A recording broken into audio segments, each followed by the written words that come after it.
सौदा नहीं कर सकती। ए अबू जहल, तुझे जो करना हो तो कर ले। अबू जहल सरदार था, अबू जहल ताकतवर था, मुखिया था। जैसे आजकल हम लोगों के मुखिया का ताकत होता है, एमएलए का ताकत होता है, एमपी का होता है, मिनिस्टर का होता है, चीफ मिनिस्टर का होता है, प्राइम मिनिस्टर का होता है। जिसकी जितनी बड़ी कुर्सी उतनी ताकत, ताकत का नशा होता है। तो वैसे अबू जहल उस वक्त का बादशाह समझिए, ताकतवर। उन्होंने कहा कि अबू सुमैया, तुझे डर नहीं लगता? उन्होंने कहा कि मुझे डर की क्या बात है, तो इससे भी और तुझे जो जुल्म करना हो तू कर ले, लेकिन मेरे पास जो दौलत है, मैं इस दौलत को कभी भी खोना नहीं चाहती, मैं अपने ईमान को नहीं बेच सकती, तुमको को करना है कर ले। ये जवाब सुनना था कि गुस्से में आ गया, उनकी बेइज्जती हो रही थी। उन्होंने कहा कि लोगों, ये नहीं मानेगा, इसको सजा दो। एक ऊंट को इस तरफ चलाता है, एक ऊंट को इस तरफ चलाता है, बीच से उनके जिस्म के दो टुकड़े हो जाते, लेकिन ईमान नहीं बेचती हो। हम लोग इतनी कुर्बानी देने के लिए तैयार हैं, कोई नहीं देगा। अभी मैं आपके सर पर अगर बंदूक लगा दूं, यूं कहूं कि तुम्हारा नाम क्या, अभी नाम बदल लेंगे आप। क्यों? इसलिए कि ईमान कबूल करने में या ईमान की फजीलत, मरने के बाद इसका मकाम और मर्तबा क्या है, ये सब चीजें हम लोगों के नजरों के सामने नहीं। ठीक है, जो होगा होगा। मैं कह रहा हूं ना आपको दो टोक लफ्जों में, अल्लाह के खजाने में कुरेद कर देखिए, टोटल चारों तरफ देखिए अल्लाह के खजाने में। बल्कि अल्लाह से कहिए कि अल्लाह, आपके खजाने में ईमान से बड़ी कीमती दौलत है कोई? अल्लाह कहेगा कि कोई कीमती दौलत नहीं। सबसे बड़ी कीमती दौलत ईमान है।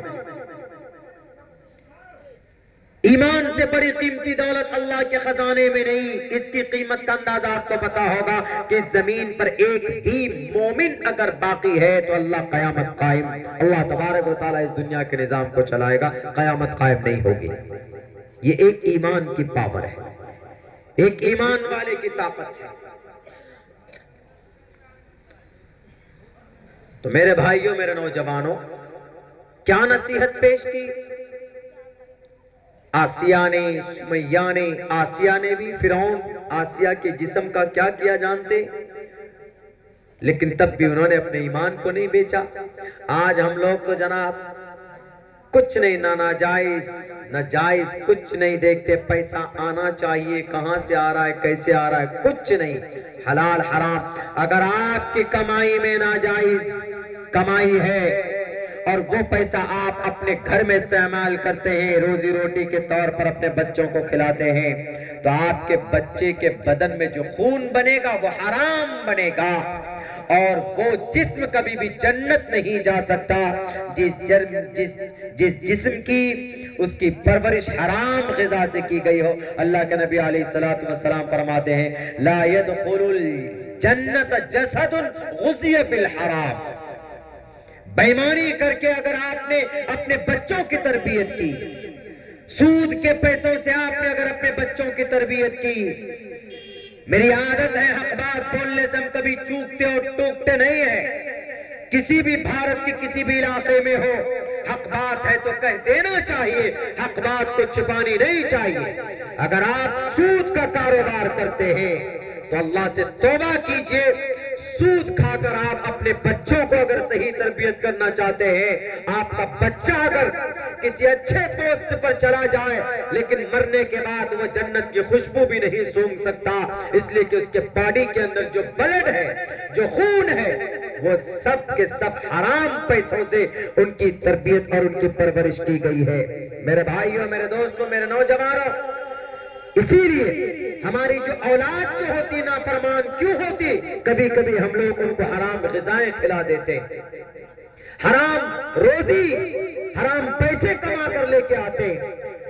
10 रुपए कमाइए, 100 रुपए कमाइए, लेकिन हलाल कमाइए, हलाल रोजी से अपने बच्चों की तरबियत कीजिए, अपने घर के अंदर में खैर और बरकत अल्लाह तबारक व तआला अता करेंगे।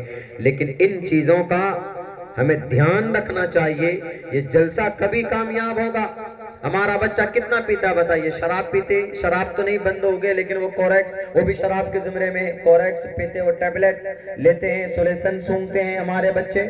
किस लिए? अल्लाह ने इसलिए जवानी दी है मेरे नौजवानों, इसलिए जवानी दी है। हमारा जवान तबका यहाँ बैठा है, मेरे ख्याल से 15 साल से 25 साल तक के लोग भी यहाँ पर हैं। क्या आपको पता है हजरत अली कब होशियार हो गए थे? 12-13 साल की उम्र में सच्चे पक्के मुसलमान बन गए थे। उमर फारूक 26 साल की उम्र में, उस्मान जिन्नूरैन 20 साल की उम्र में, हजरत अबू बकर सिद्दीक 36 साल की उम्र में। ये राजा ताहिर को लोहे के चने चापने पर मजबूर किया था। कब? ये वादी सिंध में वो मोहम्मद बिन कासिम अस्सफ़ी रहमतुल्लाहि अलैह 17 साल का जवान, अंदर से ईमान है, ताकत है, किसी से फिर डरता नहीं है। उम्र कितनी है? 17 साल। इमाम मालिक मक्का के जस्टिस बन गए थे 17 साल की उम्र में। अब्दुल्ला इब्न अब्बास 16 साल की उम्र में कुरान के तफसीर का इमाम बन चुके थे। मास एंड मुहब्बिस 13 और 14 साल की उम्र में अबू जहल का खात्मा किया था। और हमारा बच्चा आज होता क्या है? शराब में टाइम पास कर रहा है, शराब पी रहा है, कान में लीड लगाकर गाना सुनता है। मेरे नौजवानों, ये जो नशा करते हो, अभी तो बहुत बढ़ चढ़ कर लोग हिस्सा ले रहे हैं। अभी तो बहुत प्रोग्रामात होते हैं। अल्लाह करे कि इन प्रोग्राम का जो सिलसिला है वो बंद ना हो जाए। जो लोग करते हैं करे वो कम से कम कौम में, नौजवानों में उनको बताए कि नौजवानों, आप शराब पीने के लिए, नशा करने के लिए पैदा नहीं हुए, बल्कि अल्लाह ने आपको सेहत दी, तंदुरुस्ती दी है अल्लाह की इबादत के लिए। जवानी की इबादत अल्लाह को ज्यादा महबूब और पसंद है ना, बुढ़ापे की कम है। बुरे लोग नाराज ना हो।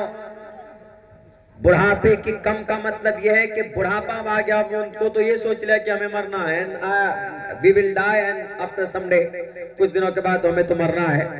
लेकिन जवान की जवानी में उनके खून में गर्मी होती है, गुनाह करने का मादा ज्यादा जवान होता है। इसीलिए कहा गया कि जब कोई जवान अपनी नफ्सियात और अपनी ख्वाहिश को कुर्बान करके अल्लाह के लिए इबादत करता है, तो अल्लाह तबारक व तआला उसकी इबादत को ज्यादा पसंद करते हैं। कि जवान है, लेकिन यह है कि मेरे डर से ये मेरे लिए मेरी बंदगी कर रहा है, गुनाह से दूर है। तो मेरे नौजवानों, इसीलिए आज से तौबा कीजिए, अहद कीजिए। आप जो भी नशा करते हैं, इसके बारे में आता है कि अगर कोई नौजवान शराब पीकर आता है, मुफ्ती साहब से पूछ लीजिएगा, शराब पीने के बाद किसी बर्तन को आप हाथ लगाते हैं ना, किसी गिलास को, गिलास नापाक हो जाता है फौरन शराब पीने के बाद। सुवर not allowed to eat the meat of pig, it is prohibited by the Quran and sharia. इस्लाम में सुअर का गोश्त हराम है, नहीं खा सकते आप, नजिसुल ऐन है, नापाक है। लेकिन अगर कोई मुसलमान का बच्चा खाकर आ जाए, अल्लाह की तरफ से मना है, नहीं खा सकते, इजाजत, लेकिन खाकर आ जाए, तो अल्लाह के नबी फरमाते हैं कि सुअर का गोश्त खाने वाला वबाल अल्लाह की तरफ से सिर्फ खाने वाले पर है, जो नौजवान खाया है। लेकिन अगर कोई नौजवान समाज में कोरेक्स पीकर आ जाए, मोहल्ले में समाज का कोई लड़का टैबलेट और सुलेसन सूंघ कर आ जाए, नशे में धुत होकर शराब पीकर कोई जवान आ जाए, तो ऐसी सूरत में क्या होगा? अगर कोई जवान आता है तो अल्लाह की तरफ से वबाल सिर्फ जवान पर नहीं होता, आसपास के टोटल उस पूरे मोहल्ले वाले को उसकी शराब पीने की वजह से उसका वबाल भुगतना पड़ता है। ये इतनी खराब चीज है। अल्लाह के नबी फरमाते हैं, वला तशरिबिल खमर, नशा मत करो, शराब मत पियो, इसलिए कि फ़इन्नहा मिफ्ताह कुल्ली शर्रिन, तमाम बुराइयों की जड़ अगर किसी में है तो शराब में है। आप कोई काम नहीं करते, समझते हैं कि भाई ये काम नाजायज, लेकिन जब आप शराब पी लेंगे तो आपके लिए करना आसान हो जाएगा। क्यों? आपकी अकल खत्म हो जाती। शराब पीने को अल्लाह ने क्यों हराम करार दिया? इसीलिए हराम करार दिया है क्योंकि शराब पीने के बाद शराब सबसे पहले अगर किसी चीज को डैमेज करती है